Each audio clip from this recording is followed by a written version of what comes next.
नमस्कार, आप देख रहे हैं प्रदेश का सबसे भरोसेमंद news channel India news Uttar Pradesh Uttarakhand और मैं हूं आपके साथ आयुष चित्रांश।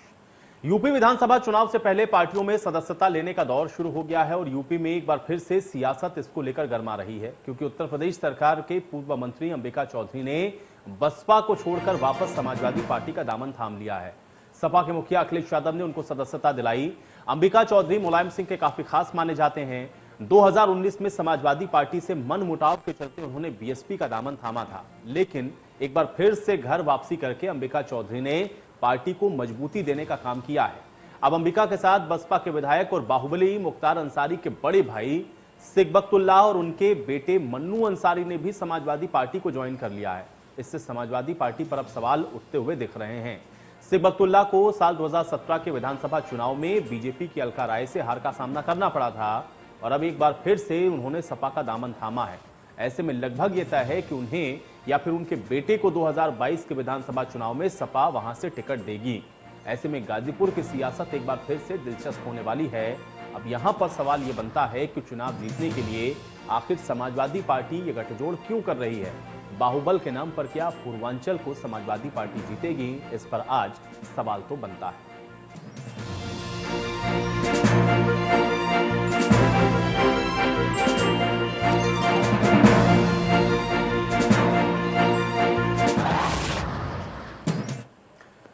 तो आज सवाल की शुरुआत करने से पहले आपको सुनाएंगे क्या कुछ कहना है कांग्रेस प्रवक्ता अंशु अवस्थी, बीजेपी प्रवक्ता राकेश त्रिपाठी और एसपी प्रवक्ता राजीव राय का। उत्तर प्रदेश में अपराध की बुरी हालत है। ऐसे में कभी भी अपराध और आपराधिक प्रवृत्ति के राजनेताओं का समर्थन नहीं किया जा सकता।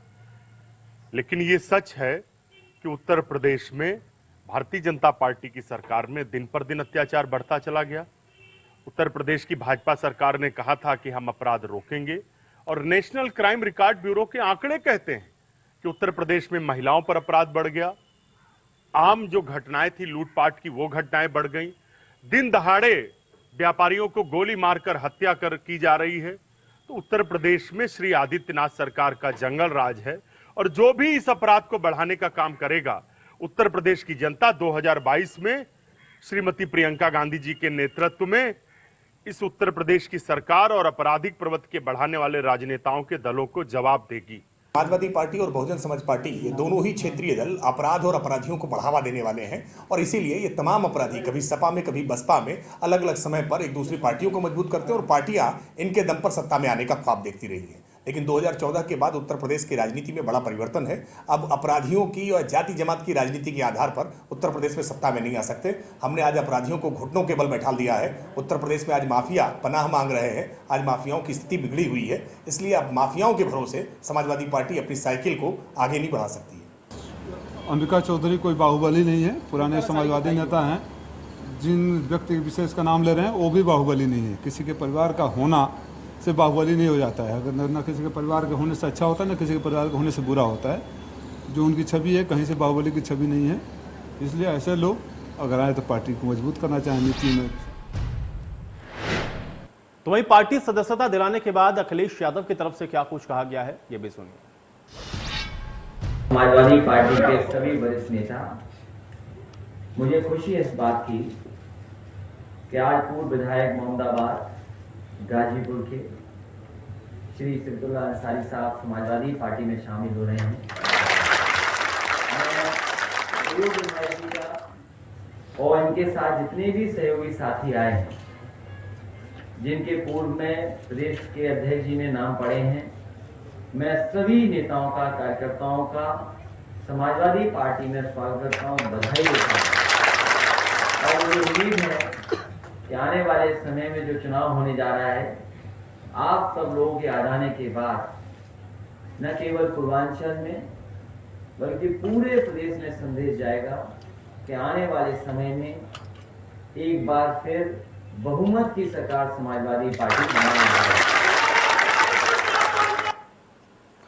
तो अंबिका चौधरी और इसके अलावा सिकबतुल्लाह, ये दो ऐसे नेता हैं जिनको आज पार्टी की सदस्यता दिलवाई गई है और इसके अलावा सिकबतुल्लाह के बेटे को भी पार्टी की सदस्यता आज दिलाई गई है। लेकिन अब यहां से सवाल ये उठ रहा है कि क्या पूर्वांचल के अंदर अब इस गठजोड़ के सहारे समाजवादी पार्टी बढ़त बनाने की कोशिश के तौर पर या फिर इसके क्या मायने समझे जाएं, ये उत्तर प्रदेश की राजनीति में अब देखना होगा। लेकिन हाँ, जिस तरीके से पार्टी के अंदर इन नेताओं की एंट्री हो रही है, उससे समाजवादी पार्टी को मजबूती मिलेगी, ये बात कही जा रही है।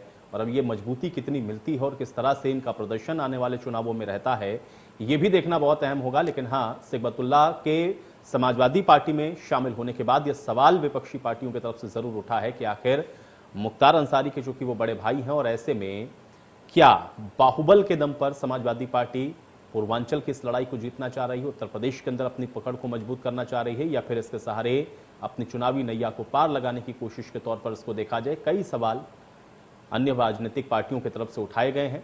अब इससे जुड़े हुए जो तमाम सवाल हैं, आज उस पर हम चर्चा जरूर करेंगे। और साथ ही साथ अब जिस तरह से पार्टियों के अंदर इन नेताओं की वापसी हो रही है, उससे क्या समाजवादी पार्टी को वाकई में मजबूती मिलेगी, क्योंकि सिकबतुल्लाह, जिनको आप जानते हैं, मोहम्मदाबाद सीट से 2 बार विधायक रहे, 2007 में समाजवादी पार्टी के टिकट पर उससे पहले विधायक भी बने। हालांकि उसके बाद उन्होंने कौमी एकता दल से भी चुनाव लड़ा साल 2012 में, और उस बार कौमी एकता दल से भी उन्होंने चुनाव को जीता। लेकिन 2017 के चुनाव में बीजेपी के अलका राय से वो हारे। और अब 2022 के चुनाव में देखना यह है कि समाजवादी पार्टी क्या उनको चुनाव मैदान में उतारती है या फिर उनके बेटे को उतारती है। लेकिन हाँ, ये तय जरूर है कि इस बार इस परिवार से एक सदस्य को सीट मिलने की गुंजाइश जरूर जताई जा रही है। और अब जिस तरह से पार्टी के अंदर नेताओं की वापसी हो रही है, क्या पूर्वांचल के अंदर जो गणित है वो समाजवादी पार्टी इससे अन्य पार्टियों का बिगाड़ पाएगी, अपने आप में बड़े सवाल हैं। और जो पार्टियां सवाल उठा रही हैं उस पर भी सवाल तो बनता है। आज तमाम मेहमान मेरे साथ जुड़ गए हैं, पहले उनका परिचय मैं आपके साथ करवा देता हूं, फिर चर्चा में आगे बढ़ते हैं। अशोक पांडे जी हमारे साथ जुड़ रहे हैं, प्रवक्ता हैं भारतीय जनता पार्टी के। अशोक पांडे जी, बहुत स्वागत आपका इस चर्चा में। विजय उपाध्याय जी हमारे साथ जुड़े हुए हैं, वरिष्ठ पत्रकार हैं। विजय उपाध्याय जी, आपका भी स्वागत। मनोज यादव जी हमारे साथ जुड़ रहे हैं, प्रवक्ता हैं समाजवादी पार्टी के। मनोज जी, आपका भी स्वागत।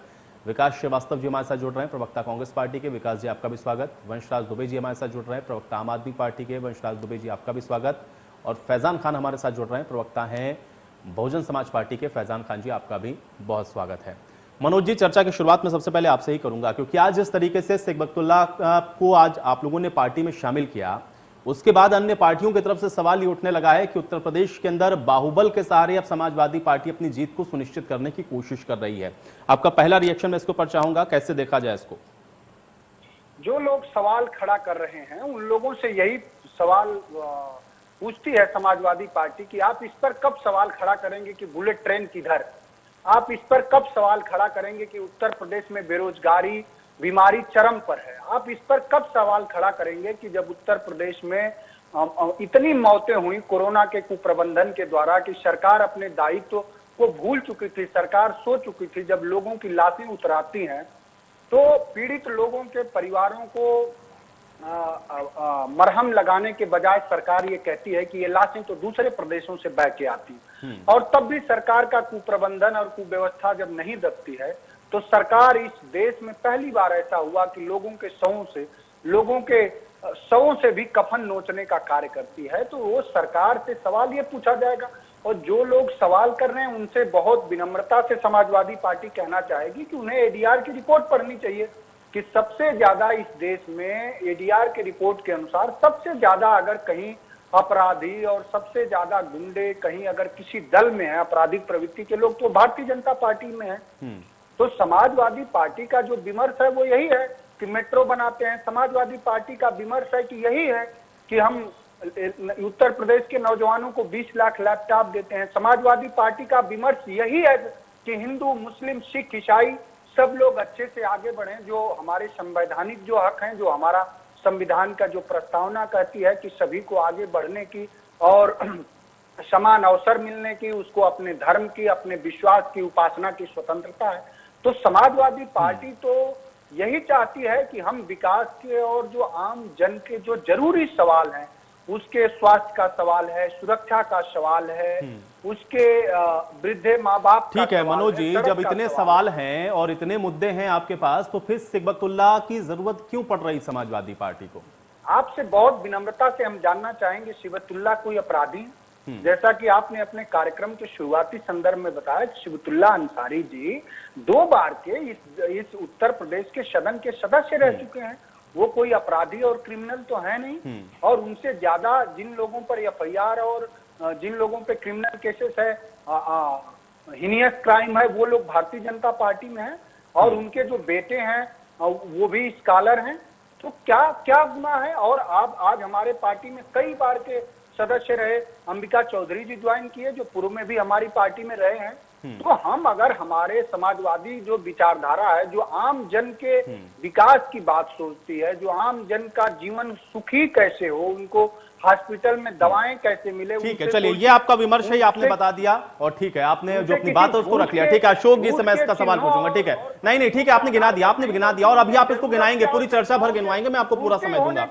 अशोक पांडे जी, सिर्फ मुख्तार अंसारी के परिवार से संबंध होना सिकबतुल्लाह कोई इस बात की तस्दीक नहीं कर देता है कि भाई उनका कोई आपराधिक प्रवृत्ति है। अगर वो उस पार्टी में आ रहे हैं तो फिर ऐसा क्यों लग रहा है कि समाजवादी पार्टी इनके सहारे को चुनाव जीतना चाह रही है या फिर वो बढ़ावा दे रही है अपराध को? अशोक पांडे जी जवाब दें। देखिए, सिकबतुल्लाह की पहचान मुख्तार अंसारी के भाई की है। सिकबतुल्लाह जिस कॉन्स्टिट्यूंसी से एमएलए है, उसी कॉन्स्टिट्यूंसी से कृष्णा राय जी विधायक थे, जिनकी निर्मम हत्या मुख्तार अंसारी ने की। निश्चित तौर पे आपको बता दें कि अगर मुख्तार अंसारी रावण है तो निश्चित पे ये मेघनाथ है, इसमें कोई दो राय नहीं। कुंभकर्ण है, इसमें कोई दो राय नहीं है। मेरा ये मानना है कि समाजवादी पार्टी तो इन लोगों का मेन प्लेटफॉर्म रही है। समाजवादी पार्टी में गुंडों का ठिकाना है। इन लोगों को वहां प्रतिदिन आना जाना है। इन लोगों को उत्तर प्रदेश में अपराध का राजनीतिकरण अगर किसी पार्टी ने किया तो समाजवादी पार्टी ने किया। मुझे बता दीजिए, इस तरह की राजनीति कर रहे हैं, दुर्भाग्यजनक है। अभी एक घटना भी याद दिलाऊंगा, कल्याण सिंह जी की मृत्यु हुई, मुलायम सिंह का समय नहीं मिला, शोकांजलि में जाने का समय नहीं मिला, लेकिन जेल के अंदर बंद वो अपने जो है गायत्री प्रजापति जैसे बलात्कारी अपराधी से मिलने मुलायम सिंह यादव स्वयं जाते हैं। निश्चित तौर पर दुर्भाग्यजनक है। ये वही पार्टी है न जहां बलात्कार की फांसी जब हम करार बनाते हैं तो मुलायम सिंह जी कहते हैं नौजवानों से गलतियां हो जाया करती है। ये सीधे अपराध नहीं ठीक है, लेकिन कोई पार्टी भाई अशोक जी ये नहीं कह सकती कि उनकी पार्टी के अंदर भी ऐसे लोग नहीं। अब आपकी पार्टी के तमाम नेताओं को लेकर के यहाँ पर सवाल उठेंगे। अब आपकी पार्टी के भी बहुत सारे नेताओं को लेकर के सवाल उठेंगे, उनके इतिहास भूगोल में भी यहाँ पर लोग जाएंगे, फिर अब उसका भी आप जवाब दीजिएगा। विकास श्रीवास्तव जी कैसे देख रहे हैं? ठीक है, विकास श्रीवास्तव जी। देखिए, राजनीति में अपराधीकरण को जिसने बढ़ावा दिया है उसमें अगर प्रमुखता से देखा जाए तो बीजेपी का बहुत बड़ा रोल है।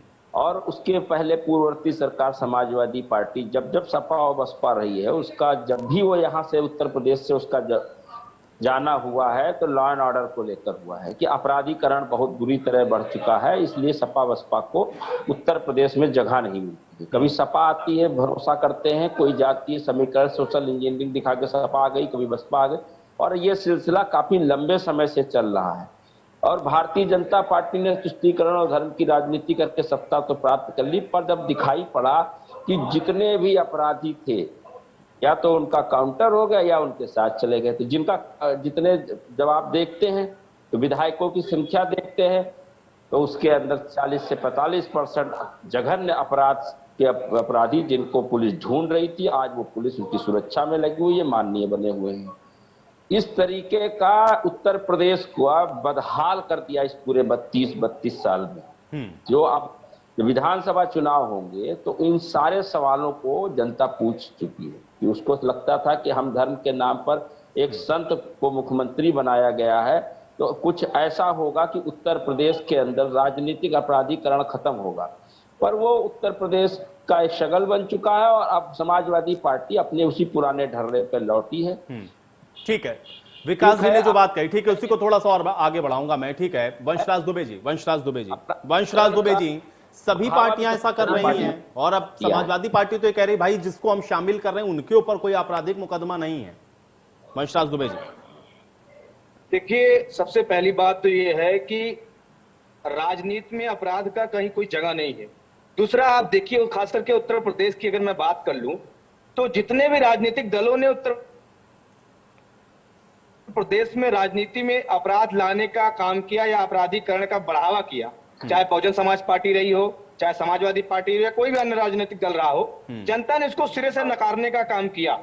यही कारण रहा कि 2012 में प्रचंड बहुमत पाने के बाद समाजवादी पार्टी 2017 में इस सत्ता से बाहर हो जाती है। लेकिन सबसे मजेदार बात आप देखिए कि जो आज केंद्र की सत्ता में बैठी हुई भारतीय जनता पार्टी है, जहां उत्तर प्रदेश में भी उसकी सरकार है और केंद्र में भी उसकी सरकार है, आज देश का गृह मंत्री जो तड़ीपार रहता है, आप सोचिए जब ऐसे लोग देश के गृह मंत्री बन सकते हैं भारतीय जनता पार्टी में रहकर, तो मुझे लगता है कि ये जो छोटे मोटे मुख्तार अंसारी के भाई जुड़ रहे हैं या कोई और माफिया के भाई भतीजे जुड़ रहे हैं, तो मुझे लगता है उसके आगे सारी चीजें बहुत छोटी है। दूसरा, अगर भारतीय जनता पार्टी ये बात सवाल उठाए कि भाई उत्तर प्रदेश में तमाम राजनीतिक दल अपराधियों का बढ़ावा दे रहे हैं, तो मुझे बताएं, यहाँ पे भाजपा के प्रवक्ता आदरणीय पांडे जी बैठे हैं कि चिन्मयानंद कौन से किस कैटेगरी के नेतागण हैं, या फिर जो कुलदीप सिंह सेंगर जी हैं वो किस कैटेगरी के नेता हैं। और आप सबसे बड़ी बात सोच लीजिए, सबसे बड़ी बात सोचिए, मैं आपको बताना चाहता हूं कि अभी कुछ दिन पहले रीता बहुगुणा जोशी के घर पर जिस शख्स ने बम फेंकने का काम किया था, आपको उसको भारतीय जनता पार्टी में प्रदेश अध्यक्ष जी ने वहां शामिल कराया और बाकायदा उसको युवा मोर्चे में जगह दी। जब पूरे उत्तर प्रदेश और पूरे देश में थू-थू होने लगी भाजपा की, तब जाके उसको निष्कासित किया गया। तो ये भाजपा जो है ये दोहरा चरित्र वाली, ठीक है, भाजपा का दोहरा चरित्र है। और अन्य पार्टियों को भी लेकर के आपने जो कमेंट किया उस पर मैं जरूर जवाब लूंगा। एक छोटे से ब्रेक के लिए यहां पर रुकते हैं, इसके बाद चर्चा को यहीं से आगे बढ़ाते हैं।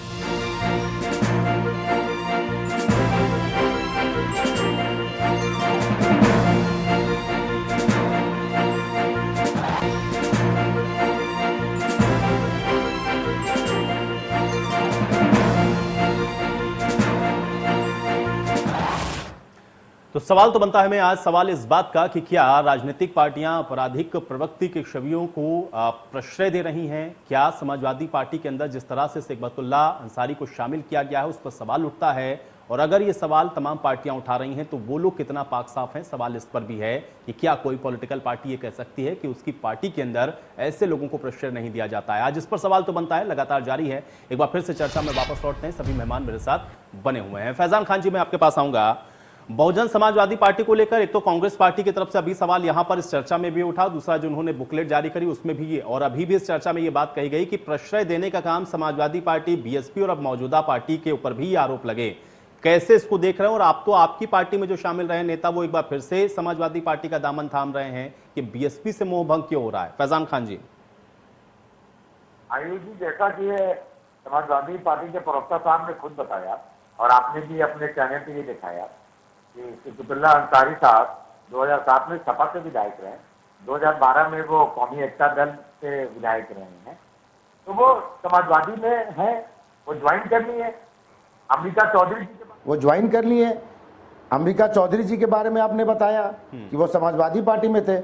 बहुजन समाज पार्टी तो जब इन लोगों ने कसम खाई और इन लोगों ने को ज्वाइन इसलिए कराया कि समाज की सेवा कर सकें, पर इन्हें सिर्फ अगर राजनीति विधायक और सांसद बनने के लिए करनी है तो ये दल बदल करते रहते हैं। चुनावी दौर चल रहा है और बहुजन समाज पार्टी को इससे कोई फर्क नहीं पड़ता है कि कोई नेता कहां पर जा रहा है, क्योंकि हमारे ये रिकॉर्ड उठाकर देख लीजिए कि कोई भी नेता अगर छोड़कर बहुजन समाज पार्टी को दूसरे दल में जाता है तो वो अकेला ही जाता है, उसके साथ जनता कभी नहीं जाती है। जनता हमेशा बहुजन समाज पार्टी के साथ ही खड़ी रहती है। तो हम तो एक मूवमेंट और मिशन की तरह काम करता है बहुजन समाज पार्टी, और हम जनता के बीच में जाते हैं। नेतागण लोग जितने भी हैं आज इस पार्टी में है, कल उस पार्टी में है, आज इस दल में, कल उस दल में, ये राजनीतिक चुनाव फिर बहुजन समाजवादी पार्टी के टिकट पर फिर आखिर वो जीत क्यों नहीं पाते हैं? फिर अगर जनता उनके साथ में आती है, बसपा के साथ आती है, तो फिर छोड़ करके समाजवादी पार्टी में चले जाते हैं। हमारे वोट बैंक, मैं आपके जवाब से ही आपका सवाल मैं बना रहा हूँ कि आपने कहा कि अगर कोई छोड़ के आता है तो जनता नहीं जाती है। भाई चलिए ठीक है, मैंने मान लिया। तो फिर बसपा के नाम पर अगर जनता आती है तो आपकी पार्टी पर तो मिलना चाहिए ना। चौधरी जी समाजवादी में गए नहीं, आज बताइए, अंबिका चौधरी जी को जब उन्हीं के घर से निकाला गया तो सहारा तो बहुजन समाज पार्टी को दे दिया ना। तो बहुजन समाज पार्टी से सवाल से अच्छा है कि आप उनसे पूछें कि जब आपको घर से निकाला गया तो आपको सहारा किसने दिया? बहन कुमारी मावती जी तो हम सबके साथ खड़ी होती हैं कि बीएसपी से मोह इतनी जल्दी कैसे भंग हो गया? आपने सहारा दिया और फिर उसके बाद फिर वहां से फिर अपने घर उनकी वापसी हो गई, ये मोह क्यों भंग हो गया इतनी जल्दी? फैजान खान जी, ये तो उनकी अपने विचारधारा है, ये तो उनके अपने विचार है ना। इसकी जवाब देने के लिए बहुजन समाज पार्टी थोड़ी है, ये तो उनके अपने विचार है। वो क्यों छोड़ के चले गए? आप हमारे पास आए तो हमने आपका स्वागत किया, आप चले गए तब भी आपका स्वागत है, जाइए। हमने कभी उनको क्या कर, हमारे मूल रूप से वो तो बहुजन समाज पार्टी के थोड़ी ठीक है, वो कार्यकर्ता चलिए, रहे हैं। फिर आएंगे तो करना फिर है। से स्वागत करिएगा। अभी ठीक है, आप क्रिटिसाइज कर लें। विजय उपाध्याय जी, एक वरिष्ठ पत्रकार होने के नाते मैं आपसे समझना चाहूंगा, क्योंकि यहाँ पे सभी पॉलिटिकल पार्टियां अपनी अपनी पार्टी को तो बचा रही हैं, लेकिन दूसरी पार्टी के ऊपर आरोप ये है कि भाई ये सब लोग मिलकर के कहीं ना कहीं आपराधिकरण को या फिर आपराधिक प्रवृत्ति के लोगों को प्रश्रय देते हैं। अभी इस वक्त मौजूदा वक्त के अंदर जो हो रहा है, और खासतौर से समाजवादी पार्टी के अंदर जिस तरह से सिकबतुल्ला अंसारी को शामिल किया गया है, क्या उससे आपको लग रहा है कि आपराधिकरण को प्रश्रय दिया जा रहा है, या समाजवादी पार्टी का जो पक्ष है उसको आप कैसे देखते हैं कि भाई वो खुद कोई अपराधी नहीं, उनके परिवार से अगर कोई शख्स ऐसा है तो उसका जो क्रेडिट है वो उनके ऊपर ना डाला जाए? कैसे इसको आप देखते हैं विजय उपाध्याय जी? एक रिएक्शन मैं आपका चाहूंगा।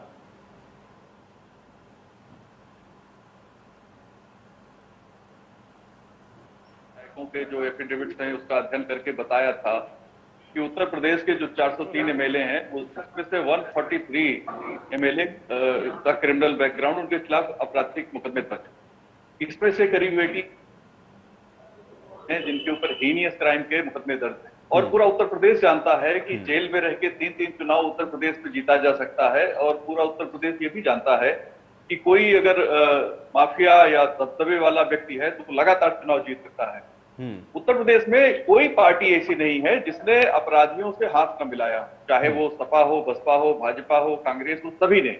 और जो बहुमत में सब पार्टी होती है उसकी जो टैली होती है, सबसे ज्यादा क्रिमिनल बैकग्राउंड के या जिनके खिलाफ आपराधिक मुकदमे दर्ज होते हैं उन विधायकों की संख्या होती है। कोई बीजेपी के अभी 312 एमएलए जीत के आए थे 2017 में, तो सबसे ज्यादा 114 विधायक इन्हीं के ऐसे हैं जिनपे क्रिमिनल बैकग्राउंड है और जिनके ऊपर मुकदमे हैं। चूंकि सपा के 47 और कांग्रेस के तो 7 और बसपा के 19 विधायक थे, तो उसी हिसाब से टैली भी उनकी छोटी। लेकिन मुख्तार अंसारी परिवार 2017 में सपा से निराश होकर बसपा में गया था, और लोकसभा चुनाव में भी उन्होंने कोशिश की थी कि सपा में चले जाए, बहरहाल वो बसपा में ही गए। तो विजिबिलिटी देखकर ये पार्टी बदलते हैं। इनकी एक ही राजनीतिक विचारधारा है कि हम कैसे अपने को मजबूत करें। राजनीतिक दल से इनका कोई लेना देना नहीं, राजनीतिक विचार से इनका कोई लेना देना नहीं है। मुख्तार अंसारी बड़े आइकॉन बन गए हैं क्राइम की दुनिया के और माफिया कल्ट के। तो इतने बड़े माफिया बन जाने की वजह जिनके लिए सुप्रीम कोर्ट में 2-2 राज्य मुकदमे लड़ते हैं, तो समझा जा सकता है कि राजनीति में माफियाओं बाहुबलियों का वर्चस्व कितना ज्यादा है। धीरे धीरे जनता एजुकेट हो रही है, धीरे धीरे जनता कोशिश कर रही है कि ऐसे लोगों से मुक्ति मिले। लेकिन इसमें जो आड़े आते हैं वो सरकारी अधिकारी, माफिया लोगों से की सिफारिश सरकारी अधिकारी जल्दी सुनते हैं, और सीधे सच्चे सेवा वाले विधायकों की बात वो कम सुनते हैं। इसलिए पब्लिक को लगता है कि सीधा या बेहतर सेवा करने वाला, या जिसे हम कहें गांधीवादी या दीनदयाल उपाध्यायवादी अगर कोई विधायक होगा तो उसकी भी तो शायद अधिकारी सुनते नहीं, लेकिन जो माफिया होते हैं जिनके क्रिमिनल बैकग्राउंड होते हैं उनको उनकी अधिकारी सुनते हैं, और जनता का काम ज्यादा आसानी से वो करते हैं। तो ये एक कारण मेरी समझ में है जिसकी वजह से बार बार जनता उनको चुनाव जितवा देती है। कम से कम अधिकारी तो सुनेंगे, थाने में उनका काम तो होगा या तहसील में उनका काम तो होगा। ये जो मनोविज्ञान है इसको पार्टियां डिकोड करने को तैयार नहीं। अगर राजनीतिक दल इस बात को ठीक से लागू करें, और अभी सुप्रीम कोर्ट भी कोशिश कर रहा है, उन्होंने स्पेशल कहा कि जितने भी MP MLA, x MP MLA हैं, उन सारे मुकदमे उनके वापस नहीं हो सकते, उसके लिए हाई कोर्ट जाना पड़ेगा। और एक कोर्ट बनाई है सुप्रीम कोर्ट ने, स्पेशल कोर्ट बनाई है एमपी एमएलए के केसेस, आपराधिक मामलों के केसेस को देखने के लिए। उत्तर प्रदेश में भी कोर्ट है, काम कर रही है, और तमाम मौजूदा और पूर्व विधायक वहां चक्कर लगाया करते हैं। तो ये जो स्थिति है इसमें सुधार तो हो रहा है, लेकिन अभी मुझे लगता है कि थोड़ा वक्त और लगेगा। ठीक है मनोज जी, हर पार्टी इसमें इस हमाम में हर पार्टी नंगी। मनोज जी, कोई पार्टी ये नहीं कह सकती हाँ जिसके पास ज्यादा बहुमत है तो उसकी संख्या उतनी ज्यादा है। मनोज जी,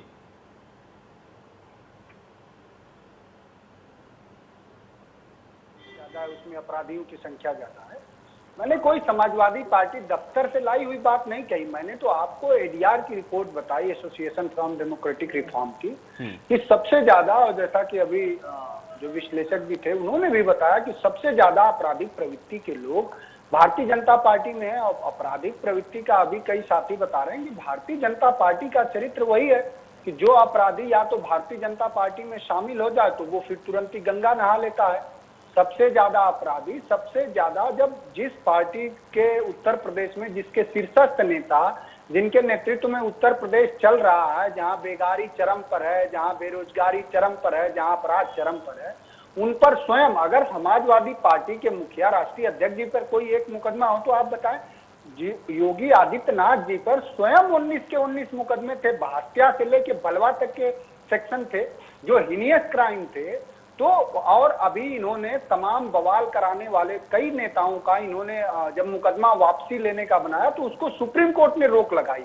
तो भारतीय जनता पार्टी के संबंध में आप यही कह सकते हैं कि दिलों में आग और लबों पे गुलाब रखते हैं, ये सब के सब चेहरे पे दोहरा नकाब रखते हैं। तो ये भारतीय जनता पार्टी है। अभी अशोक जी से बात करेंगे तो ये बहुत बात, ये लोग सिर्फ नफरत और रंजिश की बात करते हैं कि लोगों में, ये लोग कभी मानवता की बात करने वाले लोग नहीं है। ये नफरती चिंटू लोग हैं, जो अशोक पांडे जैसे लोग हैं और नफरती चिंटू लोग हैं। इनसे कभी भी विकास की बात करिए, इनसे पूछिए कि ये बनारस के रहने वाले हैं, उसी बनारस में मणिकर्णिका घाट पर, हरिश्चंद्र घाट पर लाशों की ढेर लग गई। माननीय मोदी जी के प्रस्तावक रहे छन्नू लाल मिश्रा जी, जो अपने विधा के दुनिया भर में प्रसिद्ध आदमी, उनकी बेटी कोरोना के काल में समा गई, उनको बेहतर इलाज नहीं मिल पाया। अपने मरी हुई बेटी का मुंह देखने के लिए उस विद्वान आदमी को 25,000 रुपए देना पड़ा। अब पूछिए कि गंगा साफ हुई क्या, 70 लाख रोजगार मिला क्या, लोगों के खाते में 15 लाख आया क्या? तो अब इस पर अब ये लोग तमाम प्रतीकों की और संकेतों की राजनीति इसलिए कर रहे हैं क्योंकि कुछ तो कर पाए नहीं। एक लाइन है कि कहाँ तो चरागा तय था हर एक घर के लिए, कहाँ चराग मयस्सर नहीं पूरी शहर के लिए।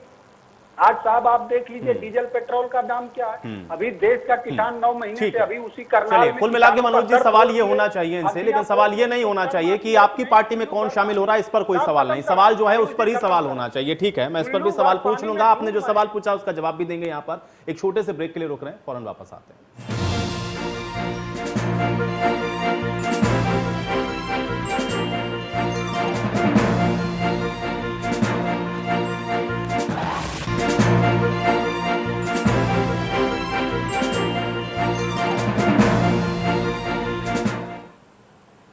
तो सवाल तो बनता है आज सवाल इस बात का कि क्या वाकई में राजनीतिक पार्टियां इस तरीके से आपराधिक प्रवृत्ति के लोगों को प्रश्रय दे रही हैं, या फिर सभी पार्टियां जैसा कि दावा कर रही हैं कि उनकी पार्टी में आपराधिक प्रवृत्ति के लोगों को कोई प्रश्रय नहीं दिया जाता।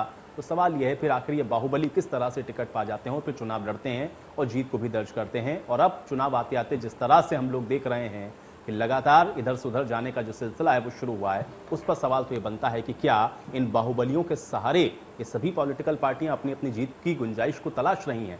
इसी पर आगे बढ़ते हैं, एक बार फिर से चर्चा में वापस लौटते हैं। सभी मेहमान मेरे साथ बने हुए हैं।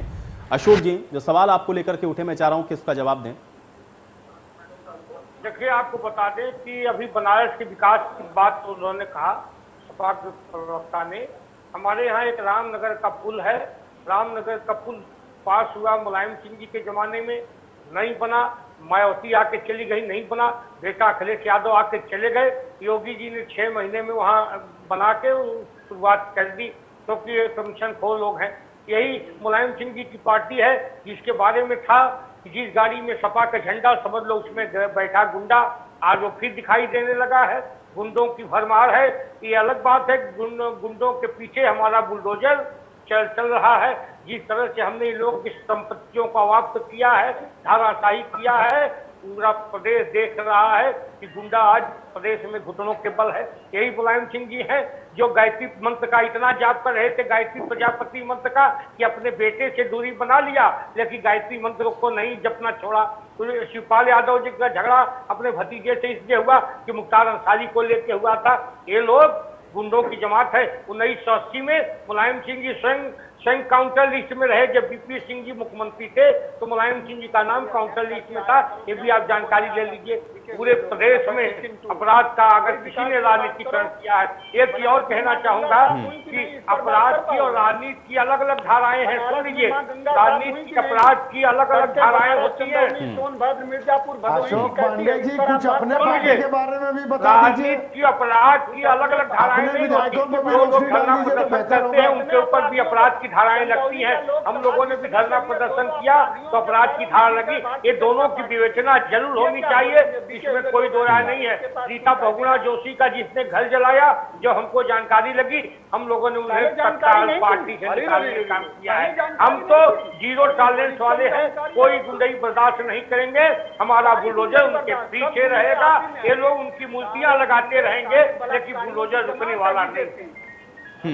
अशोक जी, ये क्या वजह है कि भारतीय जनता पार्टी में सर्वाधिक विधायक ऐसे हैं जिनके ऊपर आपराधिक मामले दर्ज हैं? यही तो सवाल उठ रहा है ना इस चर्चा में बार बार। ऐसा क्यों है? अगर आप आश्रय या प्रश्रय नहीं देते हैं, अगर आप आश्रय और प्रश्रय नहीं देते हैं, तो फिर कैसे हैं आपराधिक प्रवृत्ति के लोग? अरे सुनिए, सिर्फ मैं बता रहा हूँ, राजनीति की अपराध की अलग अलग धाराएं नहीं है। जब कोई धरना प्रदर्शन करता है तो उसके खिलाफ आपराधिक धाराएं लगती हैं। मैं चाहता हूं कि इसकी विवेचना होनी चाहिए। आपराधिक मुकदमे तो सभी राजनीतिक कार्यकर्ता के ऊपर लगते हैं, अगर उनको जांचेंगे तो सभी अपराधी घोषित हो जाएंगे, लेकिन विवेचना जरूरी है।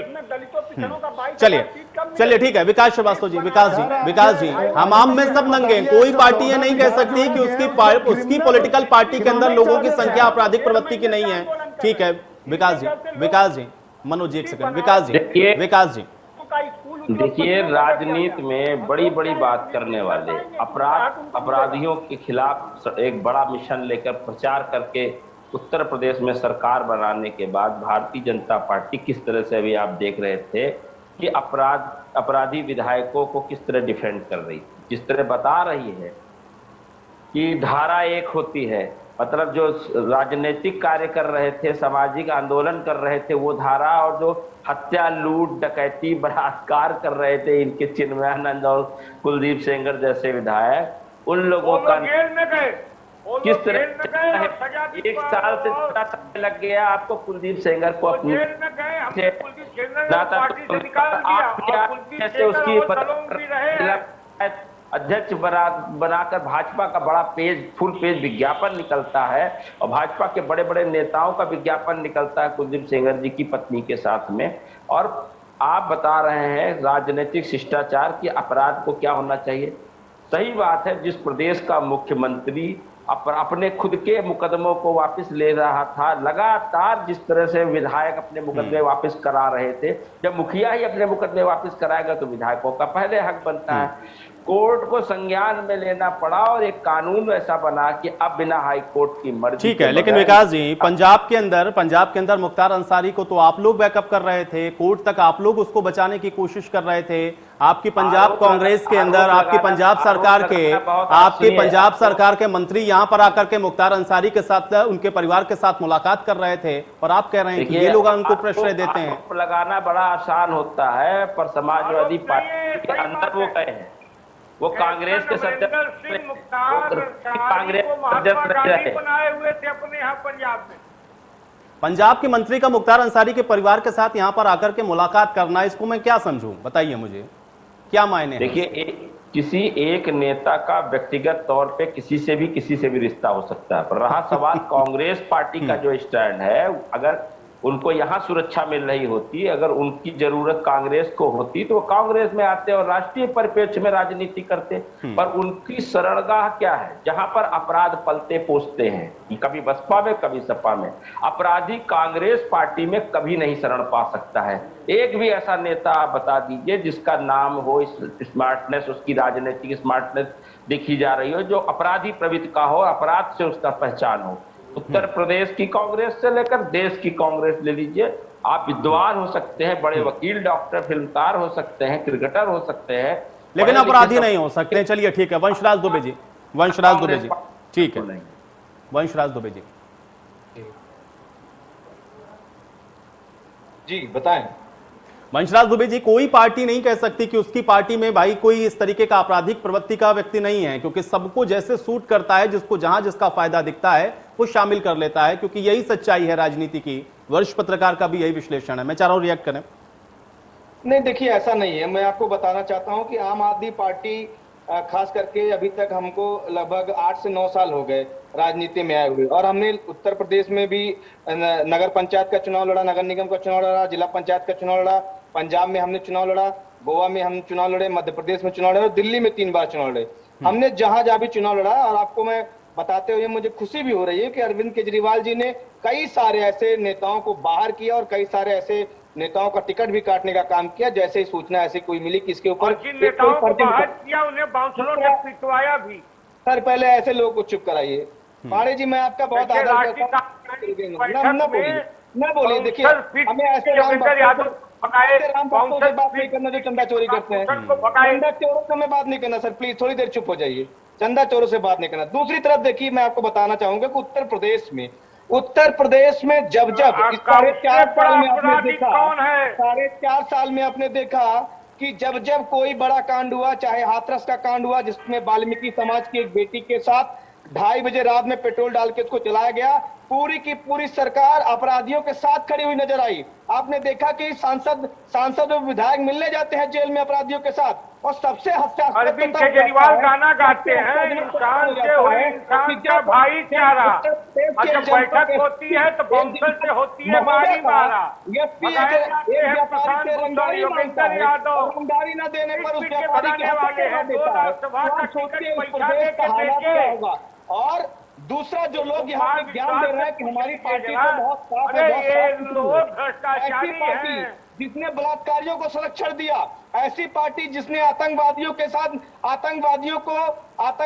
को शहीद मानने वाली पीडीपी के साथ गठबंधन करके सरकार बनाने वाली ऐसी पार्टी का अगर आप कहेंगे कि इनके पास प्रमाण पत्र है कि अपराधी जगत से बहुत दूर हैं, तो मुझे लगता है कि कहीं ना कहीं एक सबसे बड़ी हास्यास्पद बात होगी। दूसरा, भारतीय जनता पार्टी 2014 और 2017 में पूरे देश में सिर्फ और सिर्फ अपराध को सबसे बड़ा इन्होंने मुद्दा बनाया था कि हम अपराध जंगल राज उत्तर प्रदेश से खत्म करने का काम करेंगे। लेकिन आज 4.5 साल में चाहे गोरखपुर में आदरणीय योगी आदित्यनाथ जी के गृह जनपद में आपने देखा कि किस तरीके से ईंट भट्टा के मजदूरों की बहन बेटियों के साथ बंदूक के दम पर इनके साथ बलात्कार होता है। बलरामपुर की घटना देखी तो इनका कहीं न कहीं उत्तर प्रदेश में 4.5 साल में अपराधियों का, नेताओं का और पुलिस का एक मजबूत गठजोड़ स्थापित करने का काम भाजपा ने किया है। 4.5 साल में जनता इस बात को समझ चुकी है। दूसरा, एक छोटी सी और बात करके अपनी बात को खत्म करूंगा कि अब उत्तर प्रदेश की राजनीति होगी विकास की। अब बात इस पे होगी कि कौन उत्तर प्रदेश की बुनियादी समस्याओं को ठीक कर सकता है।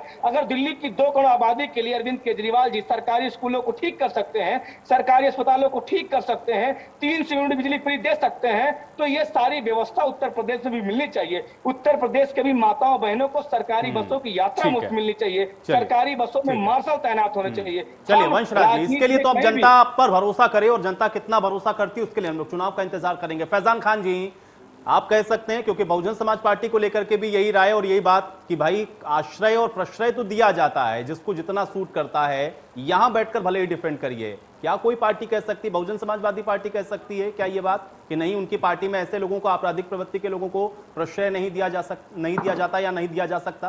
फैजान खान जी। आयुष जी, मैं आपके थोड़े से नॉलेज को और बढ़ा दूं कि आपने जब हमारे राष्ट्रीय अध्यक्ष आदरणीय बहन कुमारी मायावती जी 2007 में उत्तर प्रदेश की मुख्यमंत्री चौथी बार बनी थी, तो आपको भी याद होगा, सारे चैनल को, सारी जनता को पता है कि आपराधिक गतिविधियां, लॉ एंड ऑर्डर, देश का, प्रदेश का बच्चा इस बात को कहता है कि 2007 में बहुजन समाज पार्टी की सत्ता जब भी उत्तर प्रदेश में रही है, लॉ एंड ऑर्डर कैसा हम चलाते हैं आपने देखा। मैं तमाम अन्य दल के सभी लोगों से पूछना चाहता हूं, क्या किसी में हिम्मत है कि आपराधिक गतिविधियां करने वालों को अपने घर से बुला के गिरफ्तारी कर दे, चाहे वो अपने ही पार्टी का विधायक या मंत्री क्यों ना हो? हम इस प्रवृत्ति के लोग हैं। आपराधिक और लॉ एंड ऑर्डर के मामले में बहुजन समाज पार्टी से अच्छा कोई दल नहीं है। ये बात उत्तर प्रदेश का बच्चा बोलता है आयुष जी, और हमने ये करके दिखाया है। हमारी नीयत ये रहती है, हम सिर्फ जबानी और कागजी नहीं बात कर रहे हैं। आप सब ने देखा इस बात को, और आप इस बात पे भी देखिए, जब अयोध्या का मसला सुप्रीम कोर्ट का, जब हाई कोर्ट का डिसीजन आया, आप उस वक्त भी हमारे लॉ एंड ऑर्डर को देख सकते हैं कि इसी उत्तर प्रदेश में एक चिड़िया भी पर नहीं मार पाया था, और कोई भी आपराधिक गतिविधियां उत्तर प्रदेश में उस दिन नहीं हुआ था। और लॉ एंड ऑर्डर के मामले में जो शक्ति बहन जी करती हैं, जो शासन बहन जी चलाती हैं, उसे आज पूरा प्रदेश याद कर रहा है। क्योंकि भारतीय जनता पार्टी आज जिस तरह से लोगों में भ्रष्टाचार, जिस तरह से आपराधिक घटनाएं रे सब कुछ होते जा रहे हैं, पर भारतीय जनता पार्टी आदरणीय योगी आदित्यनाथ जी इसे रोकने में, इसे कंट्रोल करने में सक्षम है। लेकिन यही बहुजन समाज पार्टी की सत्ता रहती है तो लोग आज भी याद करते हैं कि बहन कुमारी मायावती जी की सत्ता जब होती है तो किसी भी अपराधी की हिम्मत नहीं होती है कि कोई भी बहू बेटियों को छेड़ सके, कोई भी अपराधी घटना कर सके, क्योंकि वो जब अपने विधायक, अपने मंत्री तक को नहीं छोड़ती हैं तो अन्य दलों की हिम्मत कहाँ है कि वो काम इस तरह के गलत कर सकते हैं। इसलिए आयुष जी ठीक है, चलिए नहीं, मुझे पता था, बिल्कुल मुझे पता था कि ये डिफेंड तो आप करेंगे। ठीक है, चलिए विजय जी मुझे ये बताएं, क्योंकि यहाँ सारी पार्टियों ने ये कहा कि भाई वो किसी से कम है, उनके पास आपराधिक प्रवृत्ति के लोग भी नहीं है और उनका दामन पूरी तरह से पाक साफ है, लेकिन क्या इसको झुटलाया जा सकता है कि चुनाव आते आते सभी पार्टियां जुगत में होती हैं कि यहाँ किसी भी तरह से साम दाम दंड भेद किसी भी तरह से सत्ता तक पहुंचा जाए? क्या उस कवायद को भी हम लोग अभी बढ़ता हुआ देख रहे हैं और इस वजह से अभी आने वाले भविष्य में और भी ऐसे देखने को मिलेगा? देखिए, ये दावे तो झूठे हैं और अपने मुंह मियां मिट्टू बनने की बात है राजनीतिक दलों की। बसपा का जिस तरह से बचाव कर रहे हैं उनके प्रवक्ता, बिल्कुल ठीक है, करना चाहिए, लेकिन मुख्तार अंसारी को मायावती ने 2017 में टिकट दिया। मुख्तार अंसारी जेल में रहते हुए चुनाव जीते, वो बसपा के विधायक हैं, आज भी हैं। 19 में से 5 विधायक उत्तर प्रदेश में बसपा के। सर मैं आपको एक चीज और याद दिला दूं, पर जब उन्होंने गतिविधियां अगर कुछ गलत की तो पार्टी से निकाला भी गया था। आप ये भी ऐड करिए, हमारी पार्टी कभी भी इस तरह से सपोर्ट नहीं करती है लॉ एंड ऑर्डर को लेकर। पॉलिटिकल आदमी अपनी बारी में बोलिए भाई, सब लोग पॉलिटिकल आदमी नहीं हूँ मैं, पॉलिटिकल आदमी नहीं हूँ। और आम आदमी पार्टी भी दूध की धुली थी। दिल्ली में 70 में से आधे विधायक, सबसे ज्यादा दिल्ली के हैं, आधे विधायक के खिलाफ क्रिमिनल केसेस हैं, जिसमें 37 के खिलाफ हीनियस यानी गंभीर आपराधिक मामले हैं। 13 एमएलए ऐसे हैं जिस पर रेप के चार्जेस। ऐसा नहीं है, दूध का धुला कोई नहीं है। दिक्कत यह है कि दावे बड़े लंबे चौड़े होते हैं कि हम ये कर सकते हैं, वो कर देते हैं। क्या उसमें से किसी भी विधायक के ऊपर जो मुकदमे लगे थे क्या साबित हुए? 22 के 22 विधायकों को कोर्ट से क्लीन चिट मिली। मुख्तार अंसारी पे भी नहीं हुआ दुबे जी। नहीं ऐसे आरोप मत लगाइए सर, मैं आपसे रिपोर्ट करूँ। आप एडीआर का रिकॉर्ड पढ़िए। हमारे तमाम नेताओं को, तमाम विधायकों को जिनके ऊपर फर्जी मुकदमे लगाए भाजपा ने, उन तमाम नहीं, लेकिन वंशराज जी ऐसे तो फिर यहाँ सारी पॉलिटिकल पार्टी कहेंगे ना कि भाई आरोप साबित होने तक का फिर इंतजार करिए ना, फिर आप उनको आरोपी मानिए, फिर आप ये मत कहिए कि वो दागदार हैं, फिर तो सारी पॉलिटिकल पार्टी पे वही इंप्लीमेंट होगा। देखिए, दरअसल यही आरोप, यही जो बचाव का रास्ता है सभी राजनीतिक दल लेते हैं। विधानसभा में एक नेता सदन थे, उन्होंने कहा कि भाई जब तक आरोप साबित नहीं होता है कोई अपराधी नहीं। मुख्तार अंसारी पे आज तक एक भी आरोप साबित नहीं हुआ। कृष्णानंद राय की हत्या का भी आरोप उन पे साबित नहीं हुआ, वो बेदाग बरी हो गए और अभी पिछले कुछ महीनों पहले ही बेदाग बरी हुए थे। तो ये जो बात है कि जब तक अपराध साबित न हो, साबित करने की मशीनरी तो सरकार ही है। पुलिस की जो अभियोजन पक्ष है वो भी तो सरकार के साथ रहता है। सत्ता में रहते हुए अगर कोई ऐसा मामला जिसमें मीडिया बहुत एक्टिवली इन्वॉल्व नहीं होता है, वहां पे राजनीतिक व्यक्ति का कोई बाल बांका नहीं होता। वो कोर्ट में न सबूत हो पाते हैं, न गवाह हो पाते हैं। बारी बारी से सारे गवाह होस्टाइल हो जाते हैं और बेदाग बरी हो जाता है। ये तर्क बड़ा लचर और बोथरा है, बड़ा हल्का तर्क है। कम से कम आम आदमी पार्टी को ये तर्क नहीं देना चाहिए, क्योंकि आम आदमी पार्टी शुचिता का दावा, सबसे नई पार्टी है, पार्टी का अध्यक्ष इंजीनियर है, तो उनको कम से कम नहीं देना चाहिए। लेकिन उत्तर प्रदेश की सियासत में अपराध कम हो रहा है, इसमें दो राय नहीं है। अपराधी जो चरित्र के लोग हैं उनका राजनीतिक दखल कम हो रहा है। अपराधियों पे कार्रवाई भी बड़ी सख्ती से हो रही है। और अच्छी बात यह है कि अब राजनीतिक दल जब सत्ता में आते हैं तो वो दूसरे दल से जुड़े हुए अपराधियों के खिलाफ सख्त कार्रवाई करने का एक कैरेक्टर लेके काम कर रहे हैं। जैसे सपा है तो भाजपा पे करेगी, बसपा है तो सपा वालों पे करेगी। अब भाजपा की सरकार है तो इनके टारगेट पे अपराधी हैं और कार्रवाई की है। कम से कम योगी जी ने तो बहुत ज्यादा कार्रवाई की है। भले ही उनपे ये आरोप लोग विपक्ष लगाए कि सिलेक्टिव कार्रवाई करते हैं, लेकिन सबसे ज्यादा अपराधियों पे कार्रवाई जो योगी के सरकार में हुई है। जिस तरह से संपत्तियां जब्त की गई, मकान गिराए गए, तो एक भय पैदा हुआ कि सरकार से लड़ना ठीक नहीं है और अपराधी को की जनता में साख हटी है। तो जब जनता में अपराधी की साख हटेगी तो अच्छे लोग चुनाव जीत के आएंगे। मकसद यही है संविधान का और जनप्रतिनिधित्व अधिनियम 1951 का कि अच्छे लोग चुनाव जीतें, और इसके लिए चुनाव आयोग भरसक कोशिश करता है। सुप्रीम कोर्ट ने कहा है और चुनाव आयोग के निर्देश हैं कि जब भी कोई आपका प्रत्याशी होता है तो आप उसके सारे मामलों को विज्ञापन देंगे। और प्रमुख अखबारों और प्रमुख चैनलों में कम से कम उसके बारे में जानकारी दीजिए कि हमारे भला उम्मीदवार के खिलाफ इतने मुकदमे हैं। इस बार ज्यादा सख्ती करने वाला है चुनाव आयोग इस मामले को लेकर। तो जो भी लोग राजनीति में हैं, कोई तर्क न दें उनके बचाव में, बल्कि ये कोशिश करें कि धीरे धीरे अपराधियों पे उनकी निर्भरता कम। चलिए विजय जी, आपकी इसी बात के साथ आज की चर्चा में यही समाप्त करूंगा। आप सभी का बहुत शुक्रिया, आप लोगों ने समय निकाला, आज इस चर्चा का हिस्सा बने। हालांकि हाँ, अपराध और अपराधियों को कौन पार्टी प्रश्रय दे रही है, कौन नहीं, और उनका फायदा चुनावी राजनीति में किस तरीके से उठाते हैं और जनता इसको कैसे देख रही है, इस पर सवाल तो बनता है। आज सवाल तो बनता है। मेरे साथ फिलहाल इतना है।